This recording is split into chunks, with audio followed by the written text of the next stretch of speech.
Brazil নাকি Argentina, কে জিতবে 2024 সালের কোপা আমেরিকা? এরই মধ্যে ফাঁস হলো বিড়াল অ্যাকিলিসের ভবিষ্যৎবাণী, যার মাধ্যমে নিশ্চিত হওয়া যাবে 2024 সালের কোপা আমেরিকার ফাইনালিস্ট। ইতিমধ্যেই কোপা আমেরিকার বাকি আর মাত্র 17 দিন। এরই মধ্যে চলছে চুলচেরা বিশ্লেষণ। কেউ বলছে আর্জেন্টিনা, কেউ বলছে ব্রাজিল, আবার কেউ বলছে কোপা আমেরিকা জিতবে উরুগুয়ে। তবে এরই মধ্যে বিড়াল অ্যাকিলিস ফাঁস করলো 2024 সালের কোপা আমেরিকার ফাইনালিস্টকে।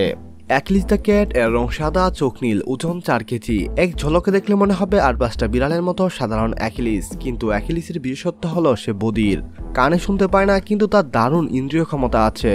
সে তার হৃদয় দিয়ে ভবিষ্যৎ দেখতে পায়। কোপা আমেরিকার ফাইনালিস্ট বেছে নেওয়ার জন্য বিড়ালটির সামনে 16টি দেশের পতাকা লাগিয়ে দেওয়া হয়। তার মধ্য থেকে যেই পতাকা লাগানো খাবার পাত্রটি বিড়াল অ্যাকিলিস বেছে নেয় তাকেই বিজয়ী বলে ধরে নেওয়া হয়। জেনে রাখা ভালো যে 2022 সালে কাতার বিশ্বকাপ যে মেসি বাহিনী জিতবে তা অনেক আগেই জানিয়ে দিয়েছিল বিড়াল অ্যাকিলিস। তার আগে 2021 সালের কোপা আমেরিকারও ভবিষ্যৎবাণী করেছিল সেই অ্যাকিলিস। এবার এই অ্যাকিলিসকে দ্বারাই ভবিষ্যৎবাণী করানো হয়েছে 2024 সালের কোপা আমেরিকার।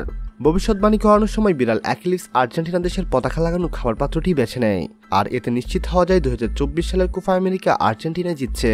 সম্মানিত ভিউয়ার্স, আপনার মতে কে জিতবে 2024 সালের কোপা আমেরিকা?